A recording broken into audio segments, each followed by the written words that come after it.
You are listening to Let's Go, the weekly anime podcast about weekly anime from Dynamite in the Brain and Secret of the Sailor Madness. So come along and hang with the Let's Go gang. It's Dwayne.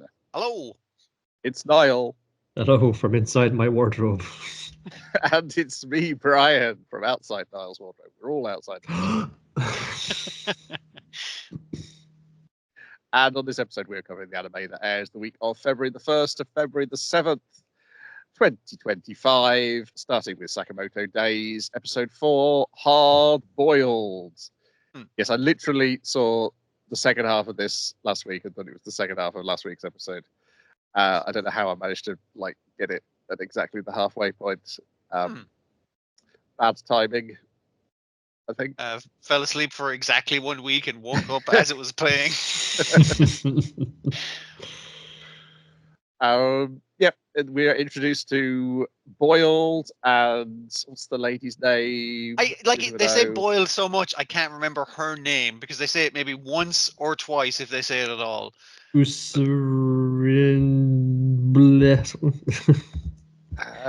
got a less distinct thing than Boiled going on, basically. Yeah, like her style though. Yeah. Obiguru. Okay. Yeah. They have also been sent to kill Sakamoto. They don't even know what they're doing, though. But yeah, they have to. Our boys, our family, have to interrogate the prisoner, I guess, because they have taken him prisoner rather than murdering him. Which he's like, "Why did you murder me? We're professional killers." And while Shin's getting the eye drops of the antidote, our martial artist stabs him with his own knife and goes like, "Now you have to tell us because you're poisoned with your own poison." He's like, all right, I work for these guys. It sucks. It's just he's not even like a regular employee. He's like a jobber in this fucking underground organization of themed assassins. The specific underground organization of themed assassins. There's lots of them. Well, maybe a little plaster from a adorable child will make him reconsider this life of violence this shows him. If it doesn't heal his poisoning, it will certainly cure his heart a little bit. So I like the way he kind of turns around and is like, well, just one more ride and then I'm fucking going home. It's been a tough fucking day. So he was enjoying the roller coaster fight. But in the bathroom he meets Boiled and the lady whose name I've instantly forgotten. God damn it. Obiguru, who are, I guess, like his older assassin senpais. Yes. But they're the ones like, in the gang war of 96, they killed 100 men just by themselves. And they're here to go like, nah, we're here to clean up after you, so we'll get this shit done. Don't you worry about it. And I think Shin was saying like the after effect from the antidote means you can't read people's minds, but it's all right. It's a clear day. You can see a guy coming a mile away. The assassins are incredibly suspicious looking, so it'll be fine unless they go specifically to the haunted house, which is where they go, obviously, next on the trip. Yes.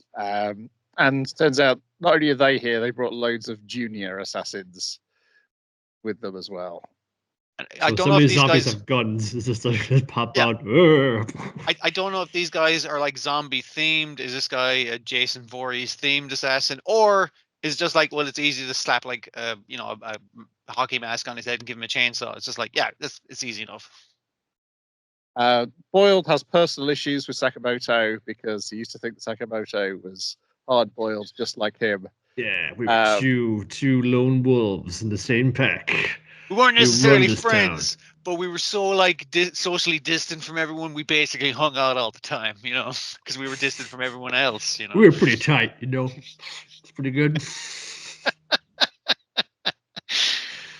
Sakamoto then and now is like, who are you again? What? I don't recall ever hanging out. The first thing that destroys their relationship is that Sakamoto receives lots of Valentine's chocolates because he was hot when he was younger. When he was 16, I think. He's hot now. Yeah, no, but I mean, like, he was popular in Assassin High School, essentially. And Boiled was not. I think it's the hairdo, man. I don't think it fits your Boiled aesthetic. I think that's what's wrong. It's just kind of embarrassing for him. Check it out. I made bombs at a Super Bowl. It's just like, that's kind of kiddie, isn't it? It's just like, check it out. I made like a glove. It's like you can put rockets in it. You can punch like super fast. It's like, it is like a 12-year-old sensibility of what is cool. I mean, like I feel like sticking dynamite on your fist is pretty cool, but I have also a child sensibility of what is To be cool. fair, the Gomah also thought it was cool. He just thought that he should call it a super punch and not rocket dynamite punch, Super punch. aka RDP. Like he keeps giving things acronyms just to make them more cool sounding. I think, yeah. Boiled isn't that cool. I love Boiled. He's great. Yeah. But like he wasn't that cool in high school. Sakamoto was extremely cool in high school. It's like, wait, I thought we were friends, and like Nagamo was like, who's that guy? It's like, I have no fucking idea who that guy is. It's like, it's a pretty rough 15 as well. It's like I'm choosing to go with the logic to like, you know, like the same way that the lads in Cromarty High School, they're all like, yeah, you're 15 years old, not like a 45-year-old fucking gangster. yeah. I don't know. There's always like one kid who starts playing with the idea of having a beard at a far too young age. And there's also 15, kids. So yeah, that's understandable. And there's also kids who think I'm going to be cool and buy a leather jacket. So I think his 50-year-old Boyle fits into both of those pretty well. Yeah. But he hasn't hit the maturity yet. You know, he has like, and he's still fairly like that as an old guy, but it's more convincing. It's the voice. It's the voice which is unconvincing as a teenager. Yeah, it just sounds like it's a rough puberty as a teenager, but as a man, it's just like, ooh, gravelly voice. His partner in crime, she's very into it, even though she claims to be like, I don't have to listen to what you say, but he keeps admonishing her in very nice ways. Like, it's like, hey, watch it. And she's like, whoa, what? I was like, you stepped on those ants. We're only here to kill the target. Watch out. Like, it's just like, oh, that's surprisingly sweet of you, Boiled. Also, his name is Boiled, which is a great name. Yeah. So they end up getting. He ends up managing to split Sakamoto off from everybody else. The rest of his family get kidnapped, tied up. Shin gets tied to a gurney, and he's going to be chainsawed apart. And thus, Lou can punch Obiguru once every 10 seconds with her drunken mastery. She has been drinking her family's special sauce that keeps you calm in situations like this, which is hard fucking alcohol. So she has the drunken fist, but she's an emotional drunk, which is a nice addition to that. Yeah. She immediately apologizes that she's not going to do this. Doesn't even try. Sorry, Shin, I can't do it. That's too hard. Such a fuck up. No one likes my shoes. Yeah, and the bulk of the fight.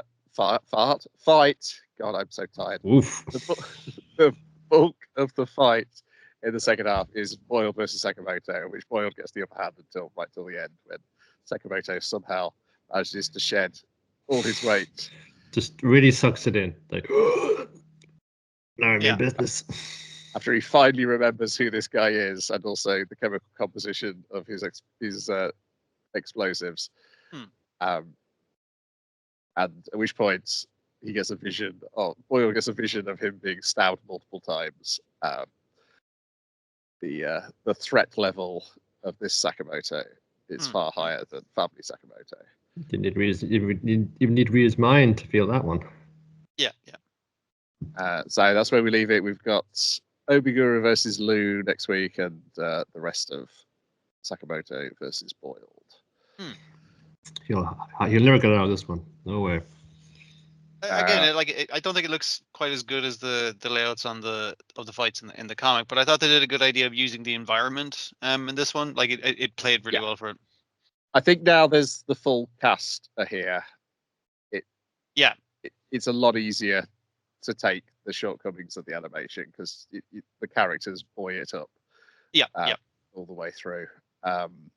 And also, I think the comic, as you say, has probably found its footing in this arc. Yeah. So that's why it's like somebody see how it gets. The test will be that train fight. You know what I'm thinking of? Yep. That one. If that one doesn't come off for you in motion, then this is they never will. So yeah. And a lot of the other stuff won't if they can't manage that. Not that that's the easiest thing. It's just that that's the benchmark basically. That's the hurdle that's got to jump for sure. Yep. I was sorely tempted to pre-order some trading figures they've got coming out of this, which is there was four models. One is I think Sakamoto kind of at the end of this episode, stepping out of the smoke. One's Nagumo sitting on the chair. One is Shin on the roller coaster tracks. They all come with like props and stuff. But the best one is Sakamoto walking in and seeing another Sakamoto sat behind the till. That was the one which was tempting me to get them, because I was like, that is very like Sunday morning strip kind of energy to yeah. So to like make a tiny little diorama of that scene, I was like, yeah, that's the right choice. And there's so much merchandise for this. So I assume the first batch of merchandise sold well enough that they've gone all in for when the series ends to dump the whole load. Good. It's a thing that definitely deserves it. I suppose they could do those little looking up things of Sakamoto as well. Although I feel like that would be more terrifying. He wouldn't beg for you for anything. Yeah, you can get the cats, the cat versions of all the characters. They're available. I'm sure they will get around to the looking up, because you can do Shin and Sakamoto, which you first do, and then slowly work your way through everybody else if they do well enough. But I resisted. Just going to stick to the Devil Man and Turbo Granny. It may cancel the Turbo Granny. Orb, episode 19. Morality is something you find when you're lost.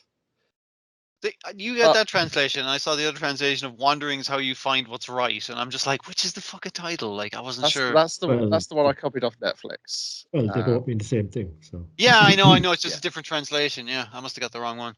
Well, it's more like they belong to the same like the bit of dialogue that they use for episode titles anyway. Yeah. Somehow Novak is not dead. He's old, bitter. He's trying to find the source of heliocentrism and shut it down. He's literally like, he's like the washed up copper full.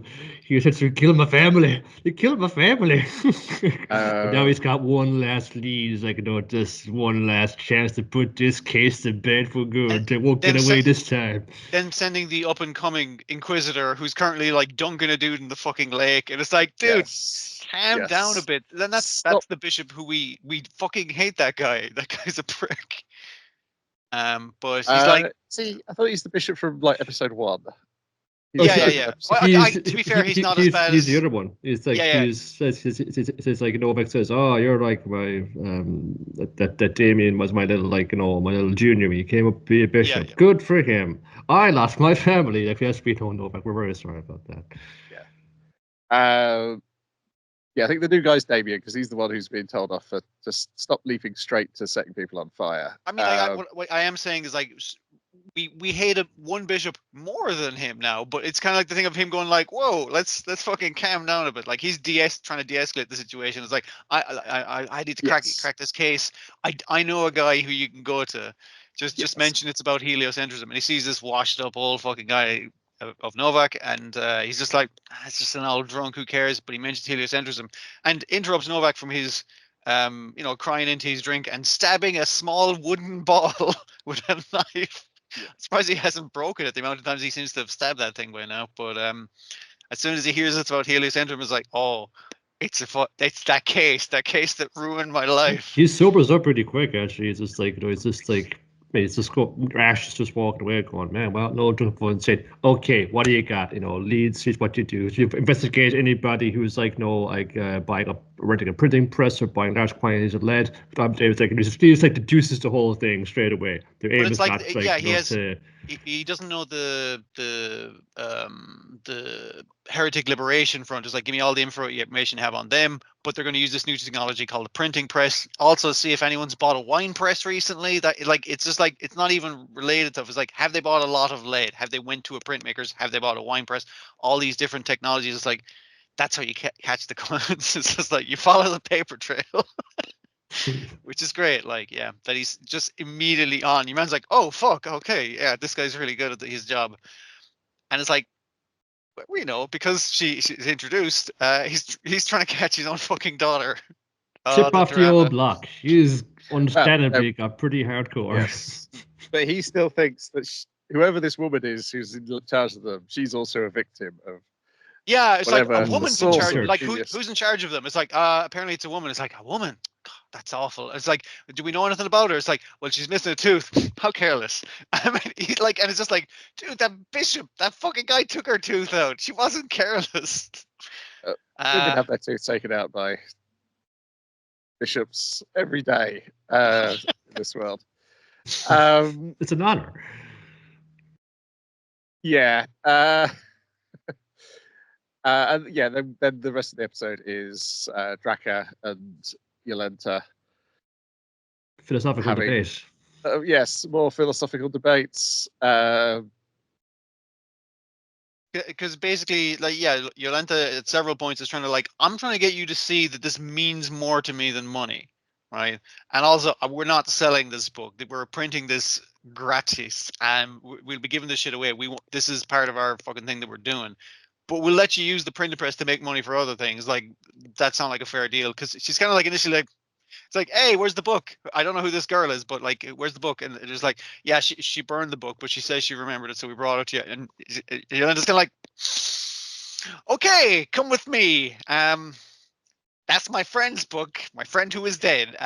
You better fucking have remembered it. But then after the little philosophical bit, it's like, all right, I got the paper, I got a pen. Okay, go. And the thing of Draka kind of like in the scene, like transforming into a specter of her old friend, and her saying at the end, like repeating the thing of reading and writing are a miracle, because her friend's voice still lives on despite him writing it down and having it burned by this young woman. It's Yeah, like, yeah, Fun, still lives on. him getting fucking hung and tortured when we're about her, like. Yeah, no. But it's the Yes. idea that like you can exist beyond your means, because you beyond your fucking end of fucking life because of writing and everything. Yes, because that's the important bit of this from the first bit, is that this Fabian guy had this book a year ago. They got hold of this book. They looked into Patoki, who was in the address at the That's end the of only the book. name and address related to the Yes. whole fucking And thing. Long since He's passed dead. away. Oh And he's well. passed He away. had And- researched heliocentrism, but Yes. he was And like, but he got out of it, you know. And that's how the bishop remembered. He said, "Oh yeah, that's probably what's made you think of Novak to send him on the way to Novak." And of course, then Yeah. Novak is realizing when this is all relayed to him. It's like, Raphael died 35 years ago, and he is still my enemy. This is his revenge beyond the grave. His voice is still being passed along, and that little kid was right. And put a stop to it. You see, him replaying the kid from part one fucking dying in his head, and he's just, now it's like a taunt. It's like, yes, because he can't do it because the guy he needs to get at is dead and 35 years in the past. And the kid's words of kind of like your what was it, like your enemy is a hard one to fight or something like that, because it's like you're trying to fight truth, and it's like, I can die, doesn't fucking matter, truth comes out, and it's just like, yeah. Again, it's perceived now, like when Draka was saying to Bishop Anthony about, like, you know, what can we do, like, to stop this, like, this church, like, falling, you know, it's authority being challenged. For instance, he says you can't. It's in motion now. The word is out. People are like thinking about this in other ways, and also like they've even not heliocentrism necessarily. They're like, you know, this church isn't all it's cracked up to be. You know, it's really like kind of fucking up our lives. You know, why is it God's will we should all be fucking miserable? But then Drac is pointing out to Yolanta, it's like, but is the thing you're going to replace it with actually going to be any better? And aren't you also getting loads of people killed? And to which Yolanta is like, yes, once you've got the shield of truth, it makes it an awful lot easier to run people through with real swords. But she's recognizing by the end that I've turned myself into a monster in pursuit of this truth. So she warns Draka not to let her do the same to herself. To not let Draka's convictions be as strong as Yolenta's, because like, it's like, why not? It's like, or you end up like me. Like someone who's just like, yeah, I'm willing to become the kind of monster I'm trying to stop. Absolutely. Your conviction isn't necessarily who you truly are, or who you really want to be. It's just like this is what you have to be now to accomplish your goals. But it shouldn't also be like a box that constricts you. Like once you've like done this, like your conviction doesn't need to determine who you are, what you need to do. Like what comes afterwards, what's it for? Conviction can change, and if you don't allow it to change, that's when you end up potentially being corrupted by it. Because she says she's not even sure if her men are using their brains anymore. Yeah, because they're all listening to me. Are they thinking for themselves? Are they all actually in this revolution for their own purposes, or are they all just following what the fuck I say? I can't really fucking tell them. Yeah. Yeah. So yeah, it ends on that note of Yolenta realizes, this is just going to get that book printed and give it to other people, and then I think she realizes she's on a destructive course herself.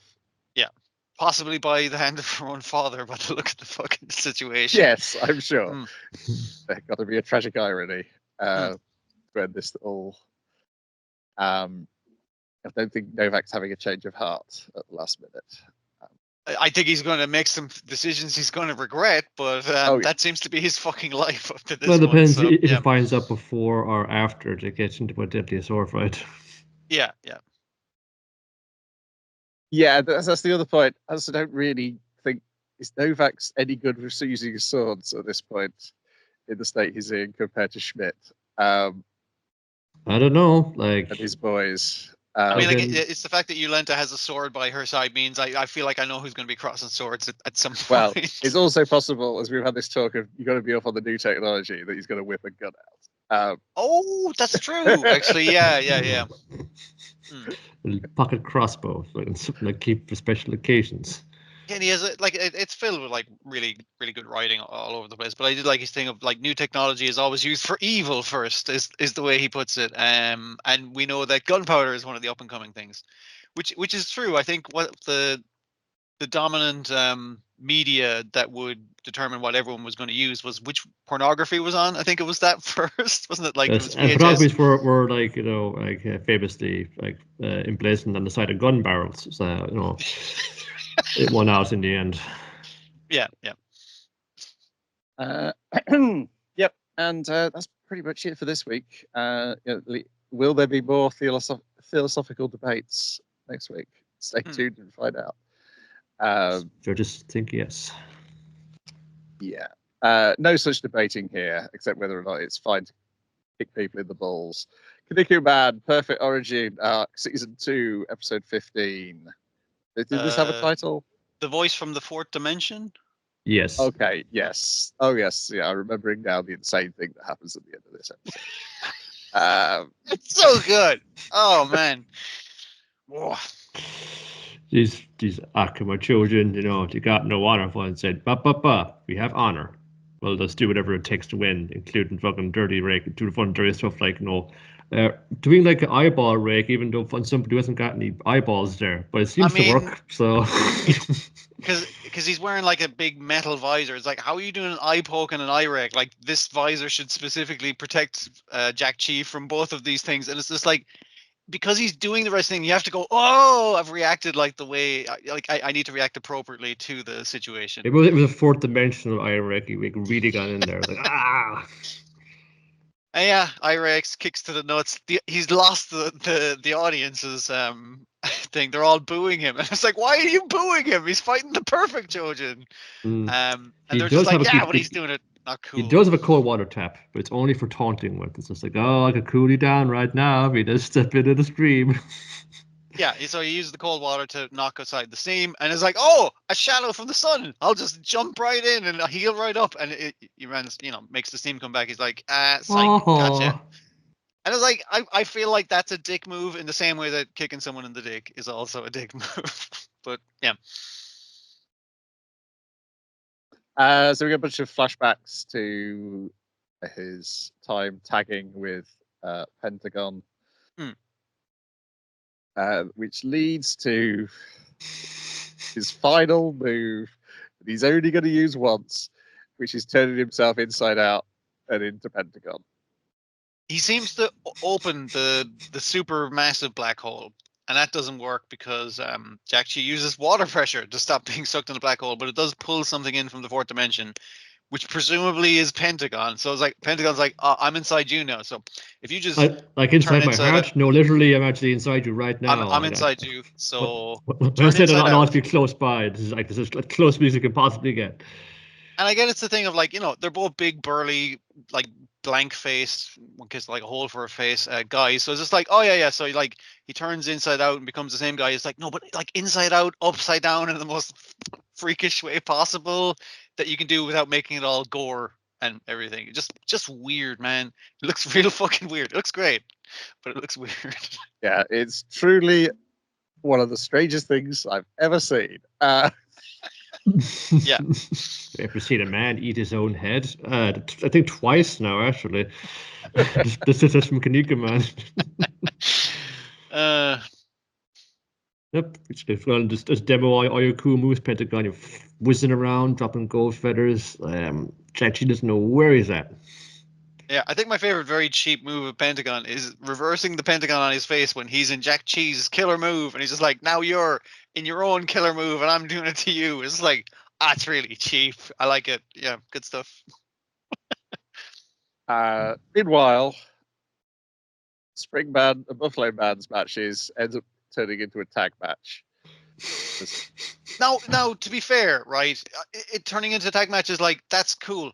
But it's because of the amount of damage Jakchi has done to the pyramid by drilling for, I was going to say oil, drilling for water, that causes one of the rings to fall onto the other ring, and it's essentially a ring like body slamming another ring off of the pyramid. And I was just like, I've never seen that before as well, so that's pretty cool.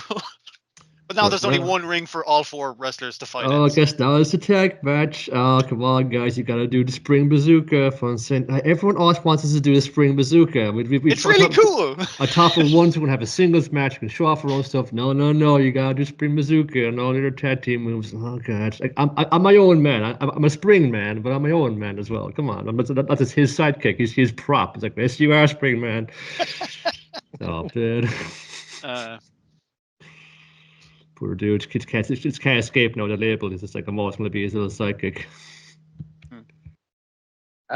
Yeah, Turbo Man's mostly to blame though, because he's getting carried away and destroys the already damaged pyramid, causing them to fall. Yeah. Grim Reaper has like an attack where his hat spins around. I think that's most of what we see from him in terms of skills. He's got hidden blades. Yeah. I think he's also like, jump bucket him in a singles match. Look at him. He's literally a skeleton. He won't last 10 seconds out there. So we gotta like pair him up with somebody else. Otherwise, he won't. Well, that's why he was a good pair to the Spring, who was also very skinny, as Springs tend to be. So that was a good matchup. But yeah, now it's a. But Spring Man had his number. He was like doing like cool, spring based like wrestling. Like, you imagine he can kind of do. But we'll get a chance to show it off now. For Buffalo Man to swing him around and do your thing with him.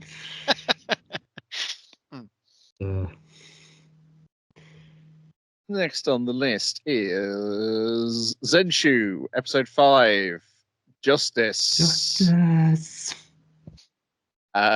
Is our heroine going to learn her lesson? Well, maybe next episode if she survives being killed. She's been kicking so much monster ass lately. They're throwing parades every time we do it. We get used to this.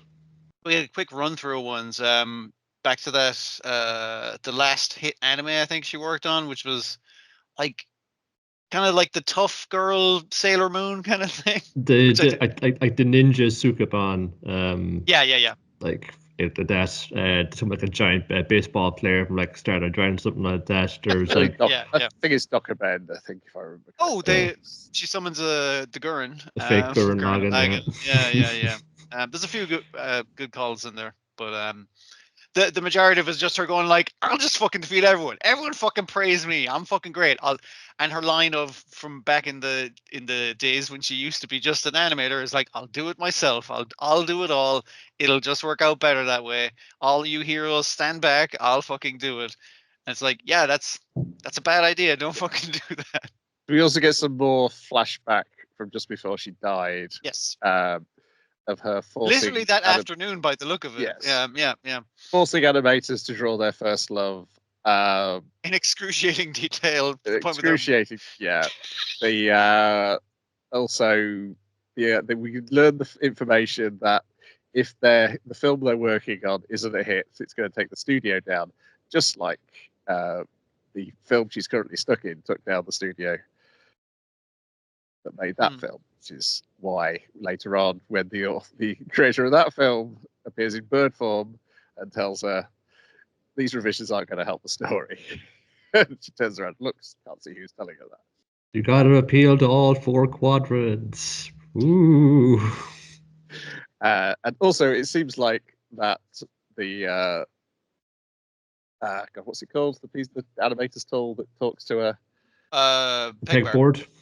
Yeah, that is trying deliberately to overwork her, because during the fight where it finally breaks down, is she hasn't produced enough animation. You got to go and add more cuts.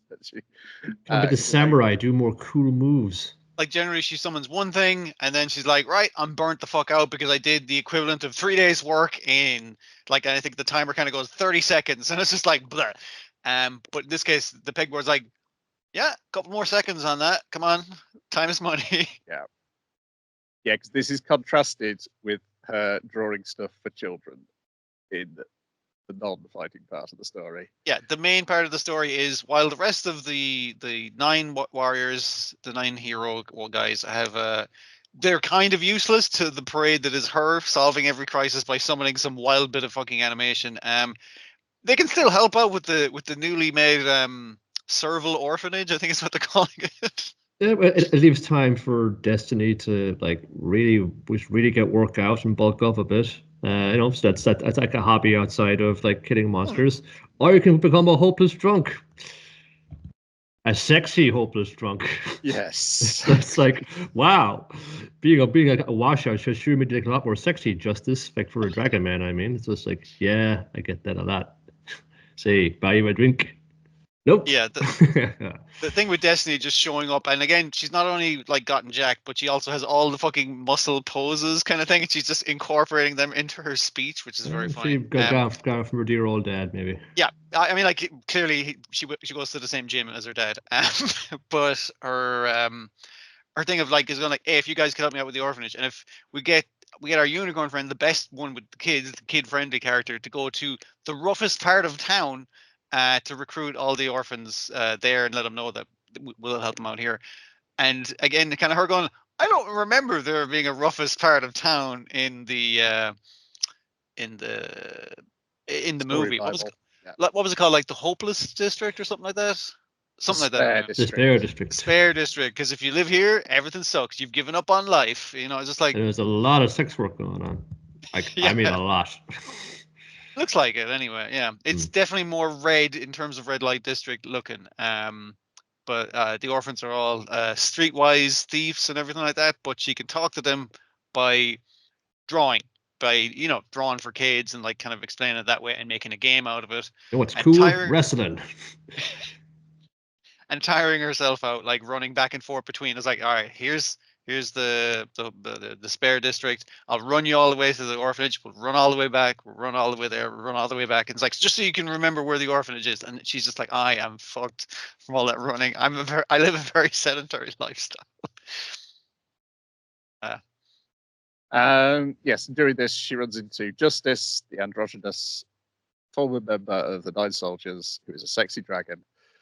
They call them the 9 soldiers, and this is like, I'm kind of like 1, 2, 3. That's not 9 fucking guys here. That's the little robot dude counts as one. The little robot dude counts. I'm not saying he doesn't, but the giant fucking golem was killed in a flashback, I guess, in the movie. Yes. So Ganga died, the golem character, and Luke was too busy trying to tell Ganga not to cough up magma. So he didn't notice that Justice was also injured, and Justice didn't want to make Luke blame himself for their injury as well. So Justice just quit the team, and now Luke hates them for quitting. And Justice is like, it's better that he hates me than hates himself. just as despite constantly coming on to our female lead, is actually a Yes. nice guy, I guess. Yeah. Yep. Also, as you say, what she points out, they're a lot sexier now. They're a failure. Just letting the hair grow out, you know. It's just like you don't care anymore, you know. It's a bit more. Well, I've got to live for, you know. If the world's coming to an end, might as well live it up. Yeah, and then there's some more voids of a type they're unfamiliar with because they never got this far into the movie.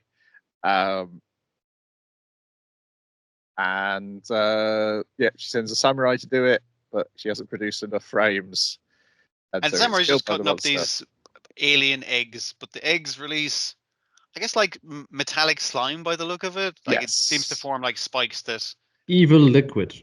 Yeah, that stab our cool Ronin looking basket hat wearing guy. And she's just like, wait a minute. Well, I drew him to be cool, not to get fucked up. Can't That's lose. not Never lose. right. And then the metal comes for her. That's the end of the episode. She's been killed. Oh, possibly Luke will leap in with the sword at the very start of the next episode. Or leap in to get stabbed, because it's just like, hey, you have to rely on other people as well. You're part of a team. Like let these characters die as they were meant to. Yeah. You die in the coma. Do you die in real life? Yes. Yeah. Again, the lesson is like you might be the superstar, but you are part of a team, and that works for both heroing and animation. You do need to work with other people in life. So yeah. But it's also just like you're copping an attitude. Like you got like lost this position in very quick order, like, you know, in your animation career, like you were like the prodigy young animation, like, you know, being a director straight away and that sort of thing. But also in her hero career, it's just like all of a sudden it's like she's the fucking main. Parades every week will do that, yeah. So it's got to kind of be that attitude of it, like, you know, you're not better than the work. You're not like too good for it. But yeah, it's like very telling when the pegboard starts telling her, "No, you must animate more." It's like suddenly it's like, oh, is this actually as freeing as it was supposed to come across in the first 4 episodes, or is it the industry nagging you to constantly produce? I'd say it's more exploiting their passion. And then until it burns up, like, you know, because she remembers I have all this passion, I have all this like knowledge of like all these old classics, I could draw them, like, you know, from my mind straight away. But I can't just be like purely artistic expressive, but no, it has to be like, you know, where's the bottom line? Where's like the do re mi? Where's like the percentage in this? And I kind of think that was in the start of as well, where one of the street urchins like robs the pegboard out of her pocket. Luke has to get it back. It's like, yeah, you fucking keep an eye on your valuables as part of town, kind of thing. And I was like, would it be a good thing if she lost that power? That kind of thing is, I think, what it was also implying. Is like, maybe. Yes. That pegboard evil? Yeah. And yeah, obviously, we'll find out more about that bird. But this is all entirely possible. Is all just happening in her head while she's in hospital. Coma fantasy. Yeah. Then we got Doctor versus Doctor in Doctor Stone Science Future episode 5. In which, that was a real bad lie you told there. Again, I know you love lying, but sometimes you just got to think about what you're saying before you say it. The positive thing about this lie is he can say it, and other people have to fucking prove it. That's not his fucking problem anymore. So it's actually good for him. Well, you know, it's like they get the exchange across, but they're able to get a lot of information out of it too. I forgot like how impressive too was this, like, you know, they know our frequency, so say as few words as possible. Who's with you? I'm with a gotcha. woman. Okay, all we need. That means Gen's not with them, so Gen's either infiltrated them or possibly, captured. or he's gone in. He's like, no, good old Gen. We can always rely on him. He's a liar, but you can always trust him. I know it doesn't make any sense. It makes sense to us. It's our most trustworthy liar. So Al, that without Gen there to cackle alongside him, he's going to have Ryusei to cackle alongside him, and they're going to convert the boat into an aircraft carrier so they can fly the plane they've just captured. and because that will be practical, but also because now we'll have a plane and an aircraft character, and they're just being massive children about it. It's great. Yeah, well, Double Dr. Zeno is kind of summed it up like, you have like the manpower, but we have all of this, for instance. They haven't got the manpower, so that means if you fun players right, I could probably take them. Yeah, because Zeno kind of just ringing them up on the radio, going like, "Hey, how's it going? This is your frequency. I'm here to discuss terms. Surrender, and you can join us and help us out, because we could do it to the people honestly." And it's like, so they don't have revival fluid. They understand the process of it, but that has a part, but they haven't put it together that you can put this, like, you can manufacture this. And I wouldn't think you know they dropped the as well? acid They have part, a perfect, but they don't have the perfect apparatus set up the plant to actually do processes at scales. They did got cornfields, got the chemical plants, like we got everything we need. But if we just go in there and just fucking kick their what few asses they have over there, we're all set. Because Zeno has been concentrating on becoming a military science kingdom. It's just like you haven't been focusing on the science end of it and didn't realize you combine I've forgotten the acid with alcohol or nitric acid and nitric acid and alcohol, that kind of thing. He hasn't figured out that bit of it, despite, like you say, having all the processing and materials for the second part of it. Well, Stanley wanted all those guns, they have so many, machine guns, shotguns, sniper rifles, he needs to get all those. Stanley, he's my best friend. So they have nitric acid, which means he's saying that so he can imply that we can make as much gunpowder as we fucking need to kill you guys if we need to. So do join up with us. But Zeno is also bluffing because he only plans to kill one person, and that is the head scientist. Because surely they can't have more than one scientist, because we've only got one scientist. Yeah, he's on the odds of, okay, so only a limited amount of people happen to wake up. So you best case you have one guy, because the odds of you having multiple guys are very low. And it's like they could have had multiple guys at this stage if they were sensible, but they're not. But yeah, ones they have are pretty good though. They got Chrome. They got two scientists. Yeah. I mean, that's not a scientist they woke up. That's a scientist that was already there, which is a thing he has not factored in. Yes. Yeah, so they end up getting two plans. They're in stalemate, essentially. They both have bases they can't move. Zeno's plan is to send Stanley to kill Dr. Taiju, the head of the Junior Science Kingdom. And I like that they do dress up Taiju as a scientist, so he can get into the role a bit better. He has a fake mustache and a lab coat. He looks like the dude who would be like the scientist leader of an old combining robot cartoon. Yeah. I mean, with the shouting as well. Had mustache, shouts a lot. Yeah. Focus 5. Come on, we need you out here. And Senku's plan is to kidnap Dr. Zeno by sending out our two best fighters, our military man, and the small child who wears a medal on her head. Our best people. She's our infiltrator specialist. She's going to sneak in, And they're explaining this they've drawn up essentially a chit-based war game hex map with chits. They printed out the chits as well, or drawn them to illustrate all this tactical maneuvering. Which I'm pleased that's all kept in, because that was so fun when that was the page reveal in the comic, and it worked for a board game, but it'll work to sell strategy to people not that versed in it. Yeah, and we meet one more of Zeno's crew, a giant woman who's eating a Luffy-sized chunk of meat. We've seen how many hunter-gatherer villages. She looks like most like a cave person we've seen in a long time. Yes. Classic depiction. I believe we'll get to meet 3 more of them next week. Yeah, I think you're right. From the casting announcements. Yeah, I'd forgotten about one very important one. Saying, oh yeah, they're actually very crucial to this. Yes, the rest of them kind of fade away, but this one in particular was like, oh yeah, we gotta get that one right. Yeah. It's Dr. Stone. It's fun.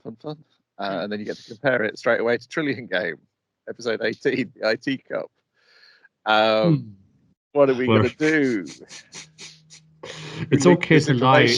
Don't get the lie, it's for a good cause. So again, it's just like, no, it's also okay to, like, generate a media scandal and destroy someone's career. It was for a good cause, though. Only for But 24 hours. It still doesn't screw it up. I did like your man, like the two of them, Haru and what's his name? Kedwin. The guy. Yeah, in the lift, he's like, I guess we got a guy on the inside. Someone's leaking information. He's like, I was like, oh, that was me. I did that. And he's like, you fucking ruined us. It's like, no, don't worry. I got a plan. It's all coming together. Yes. So that guy at the party who's a womanizer, we're going to fake it so he appears to be a paedophile. I'm going to use and then- the tabloid fucking podcast. Evil powers of YouTubers to spread the scandal around. I'm basically going to get him because he owes me one, and I have the in with those two ladies because she knows the woman he was going out with, and he's like, oh, you were going out with him? It's like, yeah, you were really young at the time. It's like, yeah, no, I was 20, and it's like, could you say you were underage? And they're like, it's usually the opposite we have to do with this situation. Yes, because they make a fake ID making her younger. Fucking Gaku, man. It's just like, well, if Horror says it's okay, I'm sure you wouldn't do anything illegal with this. It's like, you're making a fake student ID. You're editing a student ID. This seems like a big crime. I don't know what it's for. Jeez. Yeah. But also, the weird thing is, Haru is trusting that the guy he's pulling a con on knows that he's putting a con on, and that he'll be impressed by this guy's brass balls to try and put a con on him. This Sumeragi dude, like, you don't want to mess with him because you see him like having a little meeting in the sauna there. He's like he's cut straight across the chest. Yeah. Like, he's been fucking like up to some, let's say, legitimate business in his time. Yes, because his thing is like, well, just pay off that YouTuber or kidnap him. Those are your two choices. And Harry's like, oh, don't worry, I'll take care of this. And it's like, what are you doing? It's like, don't worry, I'm already friends with Sumeragi from the party. So yes, he manages to take care of the scandal that he himself had orchestrated. Like, I like the simple thing of just go to YouTubers like, yeah, cut the fucking story. It's like, now do a big apology video, and the YouTuber's just like, it's all fucking clicks, baby. Yes. I don't fucking care. Yeah, I'm glad you made this fucking narrative for me to follow and then apologize for, making a different scandal that will get me more. See, lying and unfettered greed can make everything work out for everybody. Everyone gets what they want. Yeah. And then because Sumeragi is known as the Don of the entertainment world, they do a coming together of two companies. Ceremony. I took care of that thing for you.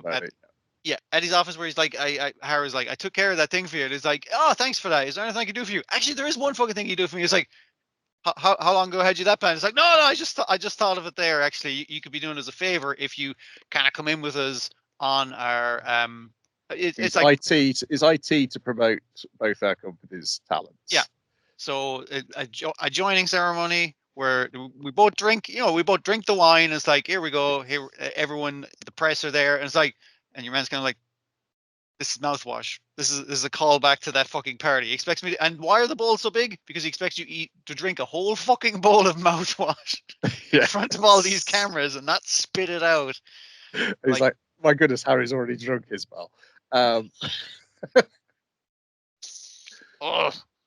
things you do for love. And just your man gonna go and was like, yes, drink the mouthwash. The brass balls on you guys. Absolutely, I'll work with you. You need idiots with brass balls in this business to make things happen. Yeah, I need fucking lunatics who will drink a whole bowl of fucking mouthwash in front of me on camera. To like those are the kind of people who are the movers and shakers in the industry. That's just the first half of the episode. Because then their stocks shoot right back up again, costing Dragon Bank loads and loads of cash, and probably the job of the fixer. Possibly the life of the fixer, the way the fucking head of Dragon Bank's talking. He's just like, so, you fucked that one up, huh? It's like, just you see like the head of Dragon Bank in various scenes, he just has this malevolent aura around him at all times, no matter who he's talking to. Even when he's happy, it's just like it's always just wafting off of him. I mean, like, technically he was feeding his pets, but his pets were Komodo dragons, so it's kind of like, not a cool guy. And then the second half is Dragon Bank trying to screw Trillion Game again, this time in the mobile game market. they've just ripped off their game and have more promotional kind of stuff. Basically, is that they can advertise it more because they have a bigger budget for that. And So specifically, Harry's they have said yeah. it's like, well, we have put ourselves in. We specifically fucked him with the messing with our stock prices kind of thing there. So he's gonna be gunning for us now, and he specifically is like walking into the game dev department. It's like, fuck them up.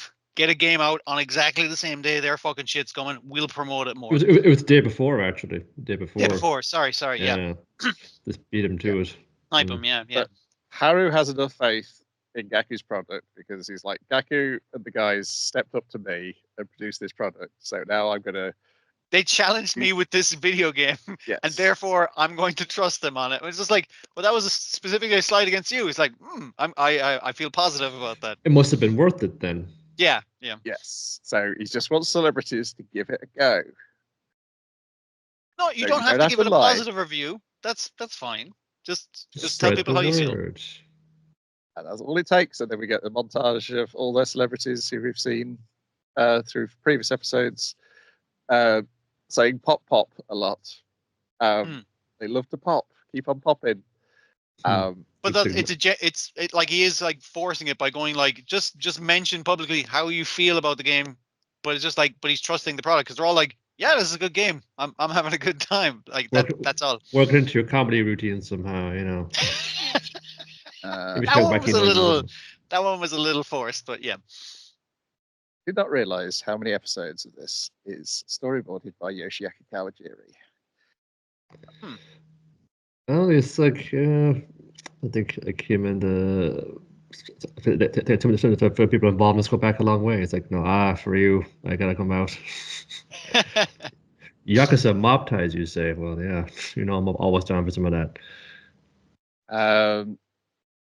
And then yes, we get a fun bit earlier on when the stocks have gone up, where our boy, who's obsessed with money, starts fantasizing about how he's going to spend all the money he's made from his God promotion stock. He's just going through his fucking Shopify and fucking things he can buy shit on. He's just hitting like on loads of things. So it's like, I'm not buying them. I'm not buying them. I'm just hitting like, and I'm just doing research on game economy, and then we're going to do a little talk about how mobile game economies should work if you want to be a hit. Yeah, so he's at number 2, and he's getting excited now because now we start making money off this thing. Yeah. They have over 700,000, I think, which is like the cutoff point for it's like this is the success rate, or 700,000 downloads or something like that. I can't remember And that's how cliffhanger is. They're going to start making money next week, which is good because so far they haven't really made money. They've somehow acquired money. They've got a lot of hypothetical money, which they then immediately blow on another getting more hypothetical money. You got to spend money to make money. Like they've also hired like an actual whole squad of guys to finish off making the game, and it's just like now we're a full fucking studio. It's like these people need to be paid wages, so we need to be earning profit. Yeah. Yes, because there's also sort of a probably an authorial voice coming through. It was like, used to be you could just make a good game and they'd sell, and now you have to spend so much money just advertising, marketing, fucking market research. You know, it's just like, no, what are kids buying these days? We should make a game about that. Rather than like people just can't discover it themselves and just get into it. I think you get that a little more with like indie games. Like there's kind of like a buzz about it rather than a specifically advertising campaign. If you're lucky, you might see like a fucking YouTube ad when it comes out or something like that, but possibly not. Not going to get you 1 trillion yen, though, is it? It's about making good games in that case, not about becoming a trillionaire. Yeah. I don't know. Let's see what Battletron can do. It's on the way. Multiply. So for this week, then we got From a Bureaucrat to Villainess, Dad's been reincarnated, episode 5. Dad gets into Dual-Wielding, which we immediately opened with the revelation that he can see game interfaces that the other characters can't see. So he can definitely see the level up if he was looking in the right direction or didn't have his eyes closed at the time. Okay. Yes, I see. I think that is kind of trying to indicate that as well. Yes. Also, his soul is bound to in purgatory if you go to the door to get the answer for a parcel, because he can't actually like proceed with his life in here until you hit the continue button on the game. Much knowledge you can play through a month overnight of in-game content.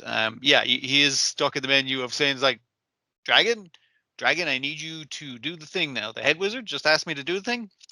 Hey, Dragon. Oh, sorry. He know like when he says the dragon's name is Orion, the wizard's like, that's a great name, and he's like, no, it's like it's written above it. It's just like, and the wizard's like, what the fuck are you talking about? Okay. It's difficult for me to take this wizard seriously because it's the same voice actor as Surumi from Golden Kamuy. So it's like he's saying kind of wise, supportive, but it's not just being really sarcastic or like insidious fun, saying, "Oh, I see you got a dragon with two words. I wonder how that came about. It's very unusual." It's like You're just picturing Surumi in a fake beard and a wizard hat, like just in disguise. Like, okay. Torture dad later. Oh no.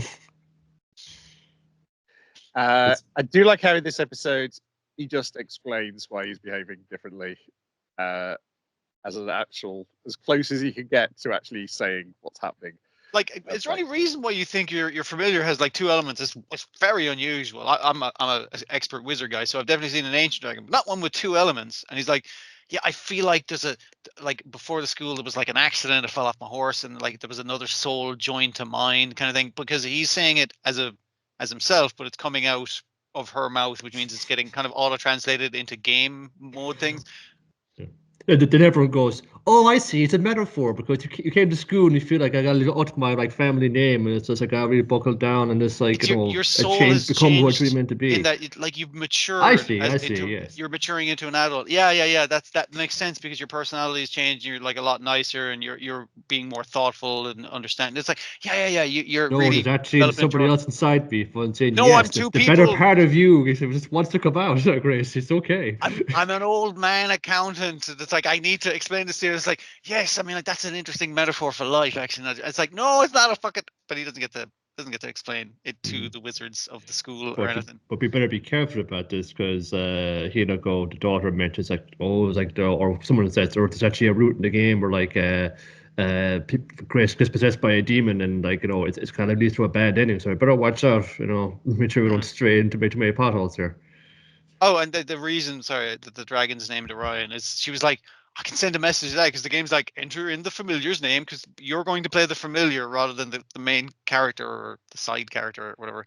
So she puts in the name as like, because dad'll get that fucking reference. And the dad does get the reference. He's like, I guess the game developers were a fan of that thing my daughter was too. It's like, no, you fool.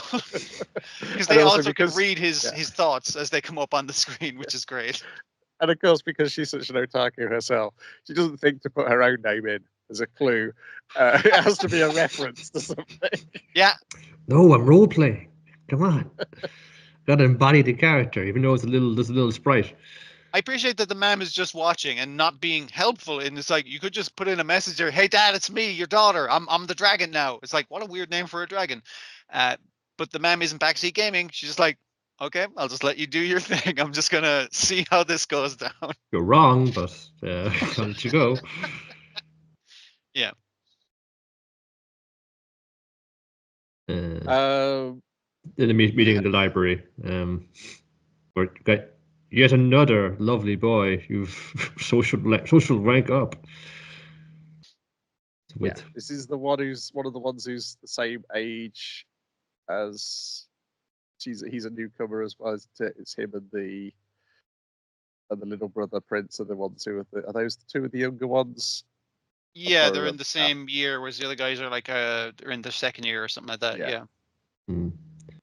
Poor Pierre. Oh, it's gonna be chasing this prince around. Is just like I'm gonna get a lot of trouble if one saying, have you not thought that while the prince is like left of his own volition, he's not your problem right now. So wise, Lady Grace. Of course, this is a relief is on my shoulders. But now he's too stiff about that fun. So you can't be happy about this for one little thing. It's like, oh, this guy. Meanwhile, our bureaucrat has noticed that the prince is hiding in the library over there, over listening to the conversation. So is just dropping shit to piss him off, essentially. which is good. Yeah, because your man's kind of saying stuff like, obviously, I serve my master, the prince, and you're betrothed to him, so I'll be serving you as well. And she's like, well, we mightn't get married. And the prince is like, fucking what? How fucking dare you? It's like, there you are, you son of a bitch. Gotcha. Good stuff. He's also using wind magic to overhear conversations, which isn't princely behavior, but then he explains, he's like, no, I need to hear the voices of my people while they don't know that I'm listening. While they're changing. I don't know, man. Sounds like a thing of creep it, though. And it ends with him going, yet more compliments placed on the dad, and he's like, why does this always happen? And he gets it's like he's trying to be a villain, but he keeps being nice, or people get interpreted nice, because he does mean it nice. He's trying to be a villain in a way because he's like, I'm playing the part of the villain. It's like, but then you're being helpful, and people like it when you're helpful. So everyone's relationship is never going, we see true to your real nature, Grace. You're just like, saying something to motivate us. Like, no, yes, I will be your assistant for the magical festival. I'll be the best. I'll put my hard work in. And say, no, I was meant to come down hard on you and invent a storyline. Yeah, it wasn't like a straight up admonishment. It was like, you need to work hard and get way better at magic and do better with your familiar and all that kind of stuff. But the whole thing of it being elegant, but to be my support in the thing is just like, oh, that bit's a compliment. It's just like, okay, you're bad at this. You're bad at being villainous. You're good at being a nice guy. So that worked out.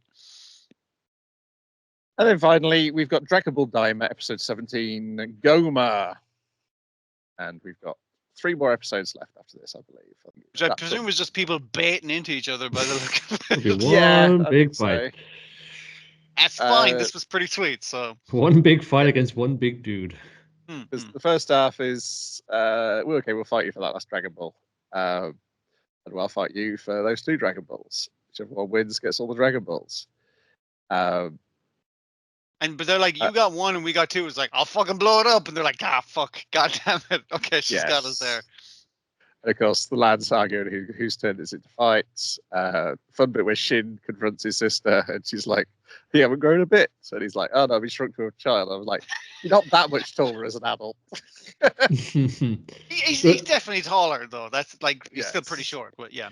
It's been 1,000 years, but it's still like like the very barely concealed villain there. Fun saying, "I get to say you became a real fucking villain, stealing Dragon Balls, haven't you?" She's planning on using these Dragon Balls to make the demon world far more powerful, so it can attack the outside world and thing to be feared. And like, these pages.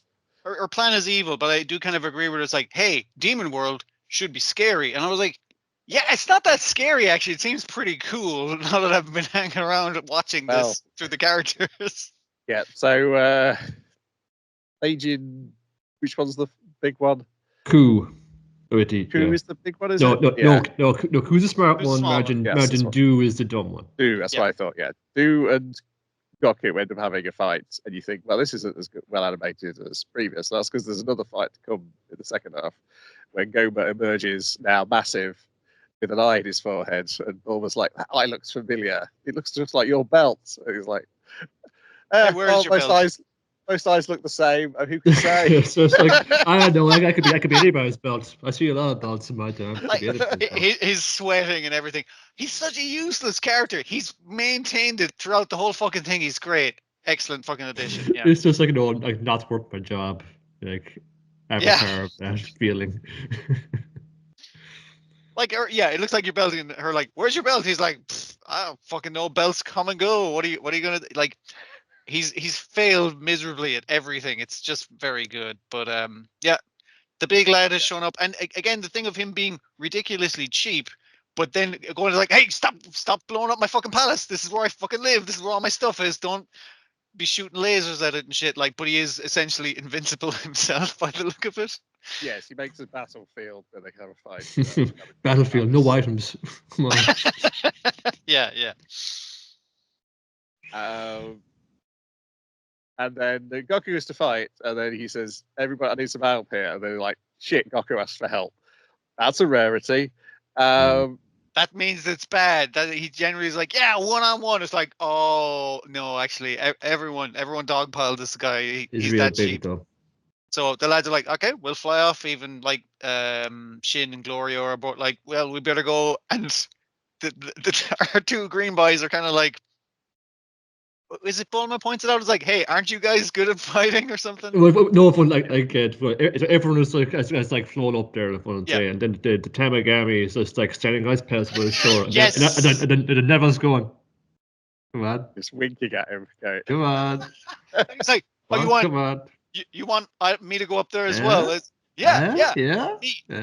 Your grandpa creator has said, get in, get stuck in. I'll give you the boost. As your creator, I compel you to go. Yeah.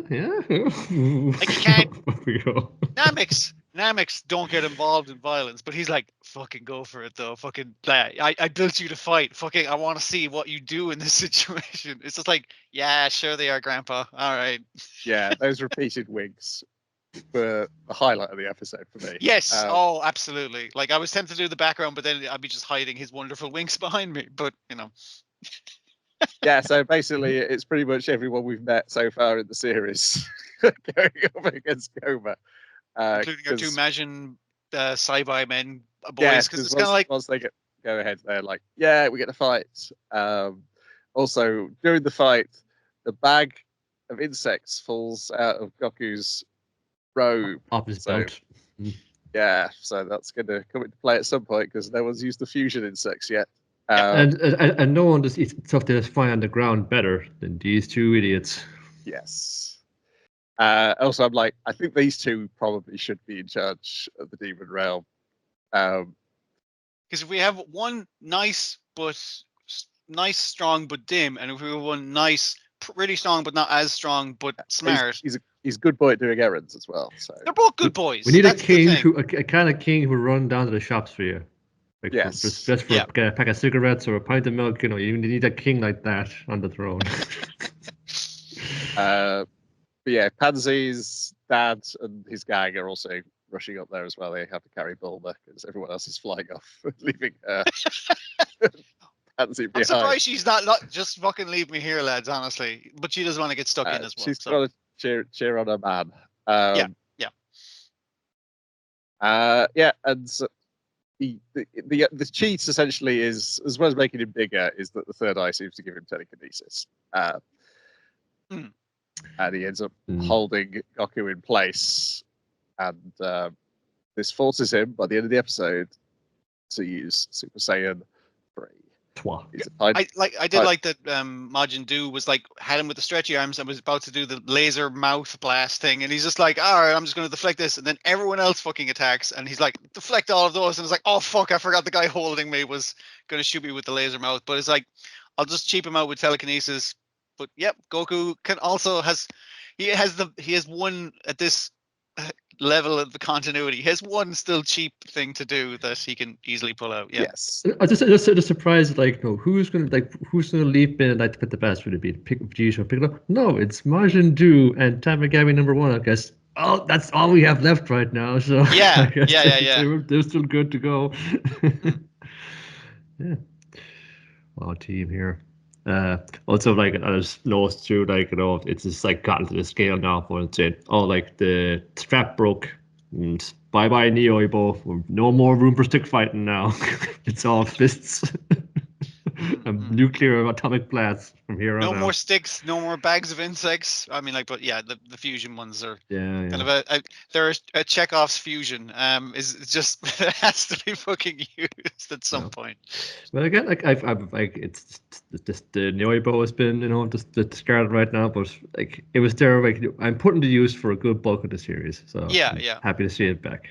And it's not just like they got stick fighting in. It's like, well, who cares when you can do punches? Like, it's the fact that he used the stick like environmentally, like against Majin Du, like sticking it into the ground, having it like drag him to stop him getting pushed back, and then spinning on it. And I was just like, all that kind of physicality like brought back with it. It's nice. Yeah, so I was like, even though the first half is sort of a slight dip down in animation in terms of what we're used to in the fights, the ideas are still there.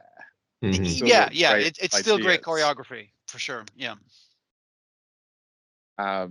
Yeah, splendid series. I feel like 20 episodes will be enough. More than enough, I think. Yeah, I think it's going to be like you're left wanting more, and I think that's better than it just dragging the fuck on. Yeah. Yeah, it makes it means it makes sense for all the characters to have this sort of simplicity to them way through. You're not having to like question the motives too much, which I think is not so much with Super the anime, but feels a bit like a problem that Super the comic had to a degree. It's like it's almost like some of the characters were a little too complex for Dragon Ball. Yeah, it feels like they were kind of like an idea you had for like a longer form character, but it has to be kind of crammed into this shorter story. Well, there was like I think the last big arcs before it went off indefinitely was like the stuff with granola and stuff. There was some granola, and there's like a rival like space because can be called the heaters because you got the freezers, you got the heaters. I love the fucking heaters, man, because the idea that Frieza takes over these planets, and these guys are the guys who fucking sell it on. These are the dealers in planets that they can sell to people. I was just like, oh, that makes it an economy. It's like it's filling in a gap in the lore, which is a lot of. But then, like this dude granola, for one thing, he's got running with these guys, and then he also had like a running with Goku's father of one. He's like universe, galaxies far, far away. It also having the same people, doesn't it? Yeah. Yeah, it's just like space is very much like your local neighborhood. Just surprised you're going to bump into. If they do adapt the Super comics at some stage, I kind of hope they keep it tight and they don't drag it out at the very least. Because I have enjoyed a lot of those Super comic stories. Well, there's a one shot coming on February 20th for Super. Okay. The 2022 Atsushi Wada short film Bird in the Peninsula has just gone up on YouTube. So I'll just go check that out this week. The one additional thing I checked out is from, what was it, 2022 Romance Killer. I watched the first episode of that because I'm enjoying the new manga by the creator on Manga Plus. It's very good, that first episode. The animation is surprisingly squelchy. Something that is ostensibly a romantic comedy, even though the premise is that main character is trying to avoid being in a romantic comedy, even though this tiny little wizard is trying to force her to be in one. So I may stick with that from two or 3 years ago. I can't remember exactly when it came out. It's like Beaten Motion. I think it won an award, so it got an anime, even though it got cancelled after 4 volumes. I think that's what happened to Beaten Motion as well. Yeah, I guess that's the thing of being cancelled. Like if you don't get picked up for an anime, or you don't last long enough to be picked up for an anime, you might get like an OVA or a film or something like that. I mean, like you get like a look back style thing. I think like just having like something like that be so high profile, it was like less under an hour long, but saying you can do this too. You can do this too. I think it's tough to like that One Piece fan letter as well. It was just like, this is like a one-off thing, but it was still very luxuriant. It was still like, you wouldn't want it any longer. You almost wish it was longer, but it's perfect as it is. So there's more room for varying lengths of things now. Yeah, and that's doing things like that, like the fan letter, is a great way to obviously bring in the Netflix, the live action kind of crowd. But like it's a good here's a sampling of like a really good fucking looking a bit of One Piece and that kind of stuff. So it's a good thing to kind of put to people, much like the movies can be as well. Yes, and encouragingly on that interview, the new type interview that Anime News Network got the translation for, is encouraging that they want to make Ishitani would like to make a movie. That's like, yes, let her make a movie. Don't care if it's One Piece or anything else. Just let her make a movie. Anything. Yeah. Oh no, whatever she works on, like it's gonna be fucking. It's gonna be nice. It's gonna be real fucking nice. It's got the last circles in it. Yeah. It's a bit of a change from the bricks thing that was like the high bar for animation for a while. Like everything always explodes into bricks. It looks cool, but I was like, circles are nice too. The best joke in that first Romantic Killer episode is So the wizard is trying to force her into a shoujo manga romantic comedy situation. So her dad gets a transfer abroad, and so mum and dad and the cat are going to have to leave because this is only to keep the cat away from her. So that's one of her. The wizard is removing all her loves, so she'll fall in love with a boy. And it's also intimated that the Japanese government are paying this wizard to do this to increase the population of Japan. Oh, that old chestnut. Okay. Yeah, He's gone, but not forgotten. But then the daughter goes, "Hang on a second, Dad works for the post office. Why would he be moving abroad? Why would he be getting transferred abroad?" So presumably some sort of magic is involved to involve transferring somebody from the post office. Like I say, surprisingly squelchy animation, which was, I was like, oh, this is a lot more fun animation than I was expecting from. Yeah, okay. Like definitely more than I thought it would be. Yeah, that's on Netflix. It just because it followed on so soon from when that the comic came out, I was saying this can't be, Yes. this must have been just this kind of like shoved out the door like with no ceremony at all. But it was that award thing, so it's the same as when Beat Emotion Beat got Emotion, announced yeah. having anime. I was like, that seems surprisingly early, and then I learned, oh yeah, they won the anime in the competition. So yeah, my marriage to Sonika is the current comic on Manga Plus by the same artist, and that's it for additional stuff. Nothing new otherwise. Just watching things from 2022 apparently is on the docket for me. I saw someone talking about, because your man playing Frankie is retiring from the role. Kazukiyo. Yeah, they're gone back and watch Eni's Lobby, and I was like, oh, that's a good one. I should go back and watch that. But I know it's long as well. That's the difficulty. Yeah.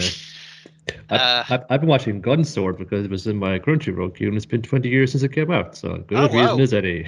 Yeah, sure. Yeah, it'd be horrifying to see what the earliest thing sitting in my Crunchyroll queue waiting for me to watch is. That's it. We'll be back next week. Ta-ra for now. Bye. Later, Gators.